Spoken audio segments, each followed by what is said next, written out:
Tell us what your own involvement is in the Shamrock Rovers Ashfield College education programme. So I am the head of education at Shamrock Rovers Academy. So what that means is I head up or I oversee the daily management and overall management of our TY programme and our 5th and 6th year programme. So to give you just a quick background, I'd say approximately 2.5 years ago, Shane Robinson came to me and he had this idea. So it was his idea about the TY programme, and he said, I'd love to get the kids in, full time, take them out of school and possibly implement the TY programme. Like, what do you think? And we started to do some brainstorming. I think he knows that I probably like a bit of structure and a bit of strategy, so I went away and I thought about it, and over a series of meetings we came up with this idea. And year one was obviously 2 years ago. It came about quite quickly. It was nearly a pilot programme. We only had 10 participants, and it's grown from there. So we've come into year two now, and it's just evolved and it's grown. So this year we had 20 players. Challenging year, but yeah, that's a bit, I suppose, about the background of the education stuff. You were a youth player yourself at Southampton in the early 2000s. How does your education programme compare to what professional clubs across Europe have? It's hard to probably make the correlation, because that was, like you said, a long time ago. I went over, I think, in 1998. Now I'm very fortunate that I've got good parents that have a focus on education, so they wouldn't let me go to England until I'd done my leaving cert, which was a significant decision for me. And when I went over as a professional. Now back then they had young players were on what they called scholarships, and you had to go to college as part of that. Well, I was a professional, but my parents still wanted me, and when I say my parents, because it wasn't really my decision. So I used to do 1 day a week in college. I was off on Wednesday, went to college all day, and that was it. No disrespect to the football club, because they were great, but there wasn't really a major focus on the education stuff. It was literally off you go for the day, and the college managed that side of things, rather than, I don't think the football club checked in too much about it, if that makes sense. Okay. The programme operated in conjunction with Ashfield College began a few years ago, and last year saw the introduction of the transition year aspect of it based at our own facilities in Roadstone. What's the current structure of the programme? So yeah, the current structure of the programme, we have our TY programme here, which is Monday to Friday, 35 hours a week. The teachers from Ashfield come over here every single day. They either have a class on English, Irish, French, and maths, obviously. Our 5th and 6th year programme has probably evolved again in the last 2 years since I've been doing it. So now our 5th and 6th years spend Monday, Wednesday, Friday in Ashfield. Tuesday, Thursday, they're based here. They've all day Tuesday, all day Thursday here with us. So, but this will actually be the first year, our coming year will actually be the first year when we will have 6th years, 5th years and 4th years, if that makes sense, because prior to the TY programme there was just mainly a leaving cert programme, but now we will have on site on a Tuesday and Thursday, 4th, 5th and 6th years. So we'll have 32 players, which is there's a lot of moving parts to that, but it's very, very exciting to have, I suppose, that amount of players on site. Yes, because I was going to ask you, looking ahead to next year, what would be the shape of the overall education programme, but I think you've given us a fairly good guide there, Stephen. At the graduation ceremony, the students described the activities they partake in both education and football, and certainly fairly comprehensive. Would you like to elaborate on this? Yeah, comprehensive. How can I go into that? So listen, we have our education programme, which Ashfield oversee. Like I said, English, Irish, maths, and then our languages. Jason Carey came in and does our PE. The football programme we oversee ourselves, which is many key areas. Like, I won't go into the development model, but we have S&C, we have our football stuff, and then we have a transition year programme, which keeps probably evolving based on research and based on learning. So we have a leadership module, which I take, A brilliant addition this year was our mental health programme, led by Mary Larkin, which is absolutely fantastic for the players. We have our Rovers mindset programme, which is our own sports psychology module, which is led by Tony O'Neill, and Des Barmer works on that as well. We have work experience, which they do here in the Development Academy on a Sunday morning, or they can do it externally. They do their first aid. They obviously do their PDP1 in coaching, which allows them to coach in our academy. And then they probably have their most enjoyable one, which is their field trips. So we feel like I said, we've done our research on what a TY program looks like.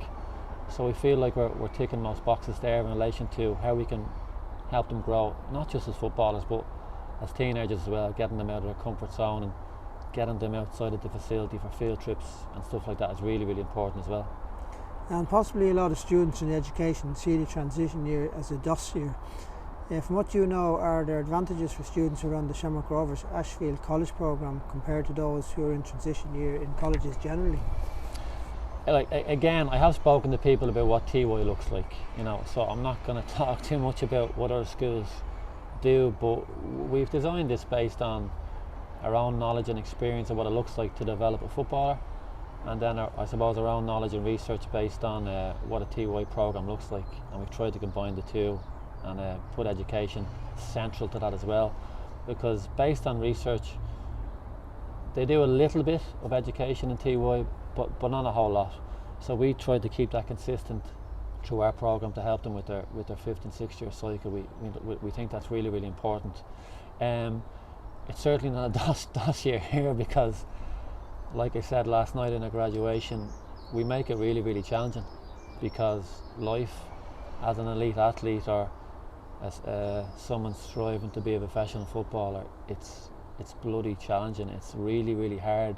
So we make it really, really hard, so that it obviously equips them on that pathway to that professional contract. So we make it as challenging as possible. We get them out of their comfort zone. We ask them to do some public speaking, go to do their work experience. We make it tough, and they're on a schedule here with me all the time.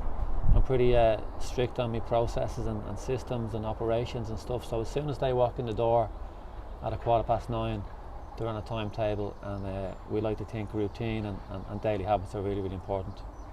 Now, I know that you do assess each of the students, but how do you assess them on an ongoing basis? Okay, so again, I'll split it into the different components. Educationally, Ashfield do assessments, ongoing assessments.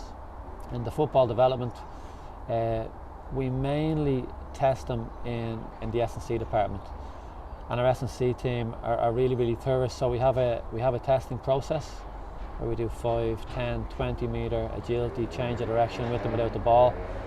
That's physical testing. And then we have a full screening process, which we do the heights, the weights, the hip mobility, hamstring strength, ankle mobility. It's a full functional screen, which they'll do 4 times a year. So they'll do it at the start of the programme and then every 3 months. So that's probably a really, really good metric, obviously, where we can analyse their improvements. And based on their testing and screening results, we will give them corrective exercises, so we'll be able to monitor their progression. In relation to their own performance on the pitch, that's a challenging one. We can use video analysis, we can use feedback from coaches, we do feedback with themselves. We have ILP meetings every 8 weeks, which is an individual learning plan meeting, and we go through how they think they're doing, which is also a really good metric as well, because they're 15, 16 years of age. It's really important to have those conversations and ask themselves how do they think they're doing in different areas. So it's different to measure the football performance progression, but we can definitely do it with our physical testing and screening, and like I said, in the education stuff we have ongoing assessments. It's only natural, I suppose, that students would challenge you on a range of matters. How do you handle such situations, and would you be inclined to take on board their views? Yeah, I welcome them challenge me. Again, I said it last night in graduation, some of them abide by the rules and toe the line and are absolute pleasure to work with, and some challenge me and they bring personality to it, and sometimes they don't participate, and they test me, and that's all part of the process. I like to test them as well and see what pops up.